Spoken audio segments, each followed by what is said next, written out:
Hello viewers, কেমন আছেন সবাই? আশা করি সবাই ভালো আছেন। ফাইবারের ধারাবাহিক টিউটোরিয়ালে আজ নবম পর্বে আমরা আজ আলোচনা করব ফাইবার গিগসের যে ইমেজ রয়েছে সেই ইমেজটাকে এসইও করব এবং অপটিমাইজ করব। তো এর জন্য আমাদের একটা গিগের যে টাইটেল রয়েছে টাইটেল প্রয়োজন, কারণ আপনার গিগ ইমেজ এসইও করা এবং গিগ তৈরি করার জন্য যে টাইটেল প্রয়োজন সেই টাইটেলটা আমাদের আগে কালেক্ট করতে হবে এবং সেই টাইটেল দিয়ে আমরা আমাদের গিগের যে ইমেজ রয়েছে সেটাকে অপটিমাইজ করব। তো চলুন আমরা সেটা দেখব। তার আগে আমাদের এই চ্যানেলে নতুন এসে থাকলে সাবস্ক্রাইব করবেন এবং পাশে থাকা বেল আইকনটা ক্লিক করে রাখবেন যেন এরকম গুরুত্বপূর্ণ ভিডিও আসলে আপনার নোটিফিকেশন আকারে দেখতে পান।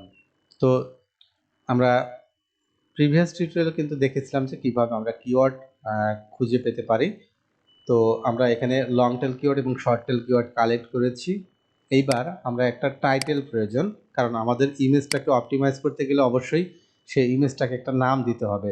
তো সেই নামটা যদি আমাদের গিগের যে টাইটেল রয়েছে এবং ইমেজটাকে অপটিমাইজ করতে গিয়ে সেখানেও টাইটেল দিতে হবে।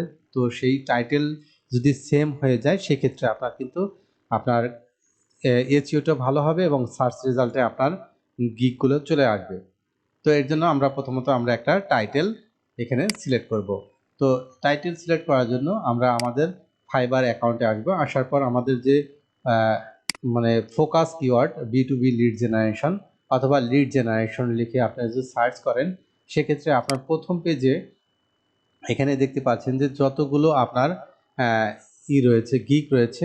তো এই গিগগুলো আপনি এখান থেকে আপনার টাইটেলগুলো এখানে দেখতে পাচ্ছেন যে I will do highly targeted আপনার B2B lead generation and lead list building. তো এখান থেকে আমরা আইডিয়া নিতে পারি। তো এইভাবে আপনি 10টা আপনার টাইটেল এগুলো আপনি পড়বেন। পড়ার পর আপনি নিজের মতো করে আপনি একটা টাইটেল ক্রিয়েট করবেন এবং সেই টাইটেলের ভিতরে যেন আপনার ফোকাস কিওয়ার্ডটা থাকে প্রথমের দিকে এবং মিনিমাম 3টা কিওয়ার্ড যেন আপনার সেই টাইটেলের ভিতর থাকে। দেখেন এখানে কিন্তু উনি এখানে ফোকাস কিওয়ার্ড কি করছে, টার্গেটেড B2B লিড জেনারেশন। এখানে একটা কিওয়ার্ড লং টেল কিওয়ার্ড ব্যবহার করেছে এবং লিড লিস্ট বিল্ডিং এখানে একটা কিওয়ার্ড ব্যবহার করেছে, অর্থাৎ উনি 2টা কিওয়ার্ড এখানে ব্যবহার করেছে। তো এখানে যদি আপনি আরও ভেঙে ভেঙে দেখেন সেক্ষেত্রে কিন্তু আপনার লিড জেনারেশন এটা একটা আপনার কিওয়ার্ড হয়ে যাচ্ছে, আবার B2B লিড জেনারেশন সেটা হয়ে যাচ্ছে, টার্গেটেড B2B লিড জেনারেশন, অর্থাৎ এই একটা কিওয়ার্ডের ভিতর কিন্তু 4টা কিওয়ার্ড রয়েছে।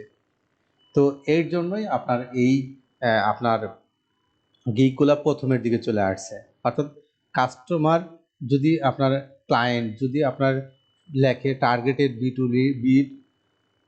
B2B লিড জেনারেশন সেক্ষেত্রে কিন্তু এই গিগটা কিন্তু আপনার সাজেস্ট করবে। আবার যদি কাস্টমার যদি লেখে B2B লিড জেনারেশন সেটাও এই আপনার গিগটা সাজেস্ট করবে। তারপরে আবার যদি শুধু লিড জেনারেশন লেখে সেক্ষেত্রেও এটা সাজেস্ট করবে, কিন্তু B2B লিড জেনারেশন শুধু লিড জেনারেশন এটা শর্ট টেল কিওয়ার্ড, এটার কম্পিটিশন অনেক বেশি, সেটা নাও শো করতে পারে। তো এইভাবে আপনারা 10টা আপনার টাইটেল দেখবেন যারা মোটামুটি লেভেল 2তে রয়েছে, এরকম আপনার টাইটেল আপনার এখান থেকে দেখবেন। তো এখানে দেখতে পাচ্ছেন যে I will do B2B lead generation, LinkedIn leads, prospects leads and targeted leads. এখানে উনি কয়টা কিওয়ার্ড ব্যবহার করেছেন দেখতে পাচ্ছেন যে টার্গেটেড লিডস 1, 2, 3 এবং 4টা কিওয়ার্ড এখানে এসে ব্যবহার করেছে তার টাইটেলে। তো এইরকম আমি একটা টাইটেল ক্রিয়েট করব আমার কিওয়ার্ড যে রিসার্চ করেছি সেই কিওয়ার্ড থেকে। তো এরকম আমি একটা কিওয়ার্ড টাইটেল আমি জেনারেট করে নেব। তো এখানে দেখতে পাচ্ছেন যে আমি আমার কিওয়ার্ডগুলো কিছুটা সাজিয়ে নিয়েছি। তো এরপর আমি এখানে লিখেছি I will provide targeted B2B lead generation, LinkedIn leads, business leads and email leads building.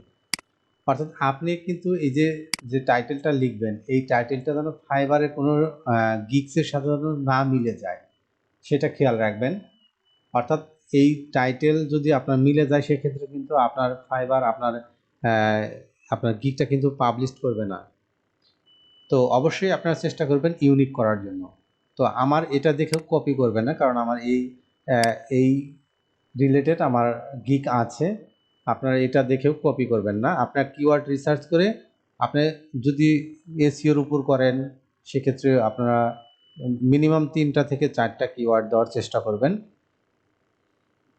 Minimum 3টা দিবেন, 4টা দিলে ভালো হয়। তো এইভাবে আপনারা একটা টাইটেল ক্রিয়েট করে নেবেন। তো আমরা পরের পর্বে আমরা দেখব যে কিভাবে আমরা ইমেজ অপটিমাইজ করব এবং এসইও করব। তো ধন্যবাদ। পরবর্তী এপিসোড দেখার আমন্ত্রণ জানিয়ে আজকের মতো এখানে বিদায় নিচ্ছি। আল্লাহ হাফেজ।